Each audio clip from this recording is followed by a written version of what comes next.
फिर कवर कर लिया, लेकिन कई क्या करते, कवर करने के बाद इधर उधर घूम रहे हैं। कवर करने के बाद इधर उधर नहीं घूमना है, एक कोना ढूंढना है, एक सेफ जोन। पेड़ के नीचे वो सेफ जोन है, छज्जे के नीचे सेफ जोन है, खिड़की या शीशे के पास में कोई सेफ जोन है, अलमीरा के पास कोई सेफ जोन है नहीं। घर का जो सबसे स्ट्रॉन्ग पिलर जो कोना होता है उसके पास आप खड़े हो सकते हो, आप बच सकते हो। या फिर खुद को खड़ा रखने की बजाय नीचे बैठे, पहले कवर करें, फिर होल्ड करें और फिर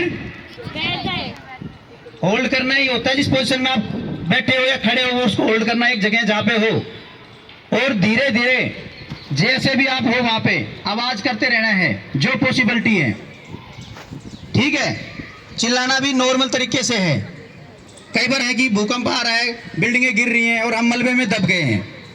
जब हम मलबे में दब गए हैं तो वहां पे हमें क्या करना है, हाथ पैर कम से कम चलेंगे, सिंपल सी बात है। लेकिन हमें ज्यादा चिल्लाना नहीं है, एक तो एनर्जी को बचाना है। जो हमारे पास जैसी भी पॉसिबिलिटी है, कोई पाइप है या पत्थर है, उसको कंटिन्यू बजाते रहना है।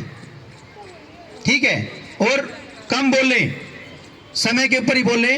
वैसे हमें एनर्जी कैसे वेस्ट नहीं करनी है, बिल्कुल भी बजाना है कुछ भी, ताकि कोई राहत टीम है वो हमारा सवर यानी आवाज सुन के हमें खोज ले।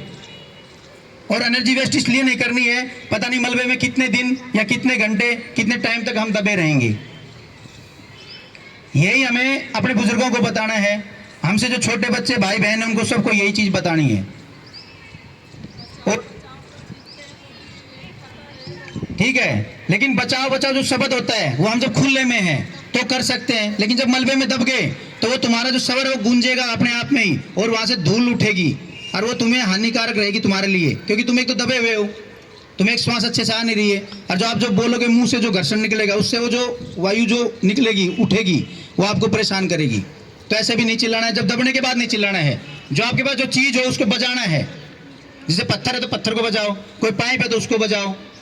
समझ रहे हो, खुद की एनर्जी बचा के रखो।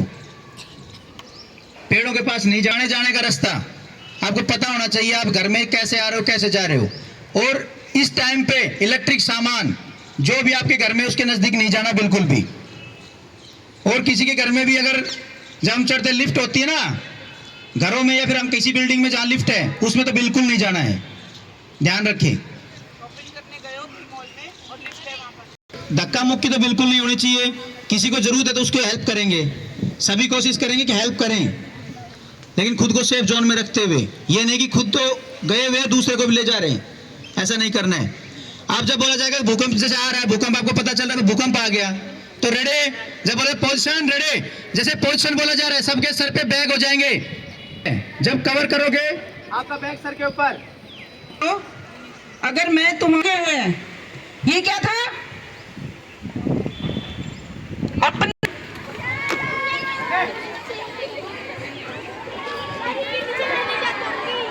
चेयर के नीचे जाओ, नीचे की तरफ, गर्दन को नीचे की तरफ मोड़ लो, बैग को टाइट पकड़ो, जितना टाइट हो सकता है उतना टाइट पकड़ेंगे, होल्ड करेंगे। जो बच्चे बेंच के नीचे है वो बेंच को होल्ड करेंगे, मजबूती के साथ दोनों हाथों से पकड़ के रखेंगे, ताकि कोई बड़ा पत्थर आके टकराए तो वो इधर से उधर हिले ना और आपको भी चोट ना पहुंचे, नुकसान ना पहुंचे। रिलैक्स रिलैक्स रिलैक्स रिलैक्स सभी।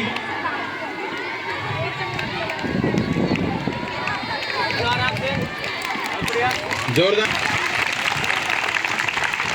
और जोर से। आपका कोई करीबी रिश्तेदार, भाई बहन, चाचा ताऊ जो भी है, या फिर कोई जिसको आप जानते भी नहीं हो, अननोन पर्सन है, क्या हमें उसकी मदद करनी चाहिए? ऐसी सिचुएशन में हमें आपस में एक दूसरे की मदद जरूर करनी चाहिए। तो ऐसे हालात में ऐसा तो हो ही नहीं सकता, मान लो 1000 बच्चे किसी जगह पे फंसे हैं, अपनी स्कूल की बिल्डिंग में फंसे हैं, तो किसी ना एक ना दो को तो चोट आएगी ना। तो उसके लिए क्या किया जाए?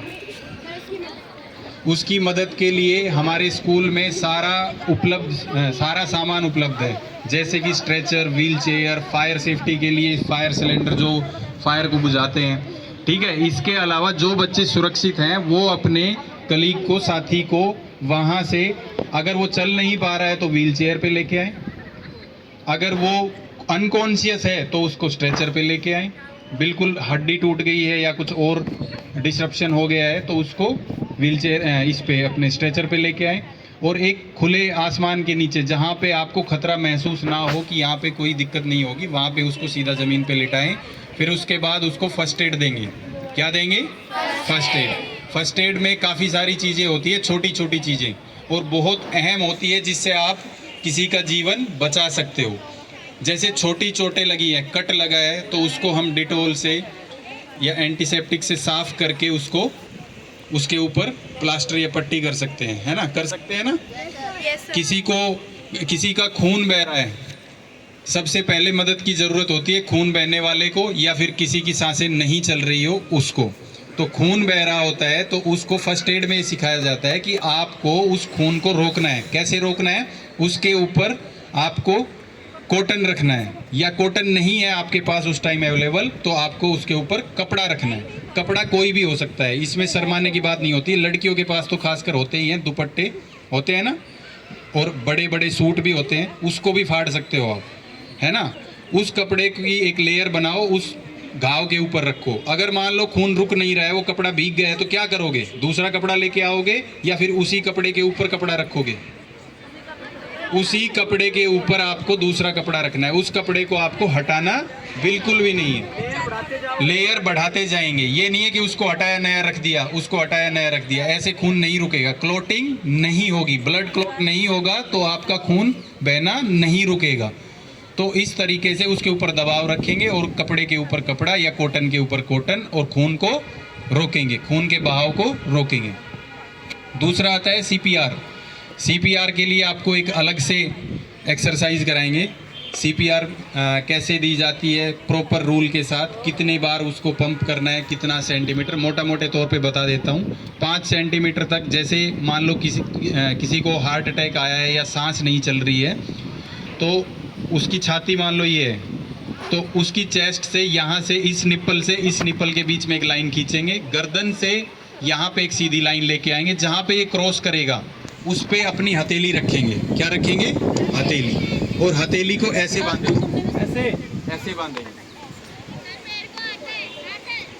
जिस बात है उसको अच्छी बात है, नहीं तो सभी सीखेंगे। ठीक है, इसका कोई सप्रेशन करवाएंगे एक दिन प्रेयर में, या फिर कहीं भी एक दिन ऐसे ग्राउंड में। आप लोगों को मैं बता दूं, अगर कोई अनजान है, जैसे मेल है, मेल पर्सन है, तो उसके कपड़े उतार सकते हैं हम, है ना? तो उसकी इस निप्पल से एक सीधी लाइन खींचेंगे इस निप्पल तक, फिर यहाँ से गर्दन से एक सीधी लाइन खींचेंगे, जो कट आएगा जहाँ पे एक क्रॉस होगा वहाँ पे छाती पे आपको हाथ रखना है, हथेली रखनी है। ठीक है? अगर लड़की है तो उस केस में हम उसके कपड़े नहीं उतार सकते। तो इस केस में आपको यहाँ से एक हड्डी का, आप यहाँ लगा के देखो, उंगली यहाँ पे लगा के देखो, यहाँ पे खाली सी जगह है ना, यहाँ से 4 उंगल ऊपर, आपकी 4 उंगल ऊपर, वही स्पेस आएगा जो यहाँ से ऊपर से आएगा, सेम 4 उंगल ऊपर। वहाँ पे आपको हाथ रख के और लगभग 5 सेंटीमीटर गहरा धक्का देना है। कितने सेंटीमीटर गहरा? 5 सेंटीमीटर। आंखों से नहीं देना है, और ये हथेली से देना है लगातार 30 बार। शोल्डर से पुश होना चाहिए, यहाँ से आपके शोल्डर पुश करेंगे, हाथ मुड़ेंगे नहीं। आपके शरीर का भार, अपर बॉडी वेट उसको पुश करेगा नीचे की तरफ। टूट जाने दो, पसलियां जुड़ जाएंगी बाद में, लेकिन हार्ट का काम करना जरूरी है। अगर ऐसा हो जाता है तो उसके बाद आपको स्पेस मिल जाता है, तो 30 टाइम एक बार करना है। ठीक है? उसको फिर नहीं आई, फिर से 30 टाइम, ऐसे करते करते आपको ये आप 10 से 15 मिनट भी कर सकते हो, या फिर जब तक कोई हेल्प नहीं आ जाती तब तक ये आप कर सकते हो। और ऐसे बड़े हादसे जब होते हैं तो सभी को पता चल जाता है, आपको शायद इन्फॉर्म करने की ज़रूरत भी नहीं पड़ेगी कि भूकंप आया है, तो आप हेल्प भेज दो। तो ऐसे बड़े जो हादसे होते हैं उसमें पता ही चल जाता है कि भाई भूकंप आया है तो वहाँ हेल्प भेजनी है। तो उसके लिए नहीं है, आपको उसको बचाने के लिए उसको लगातार CPR देते रहना है। समझ में आई बात?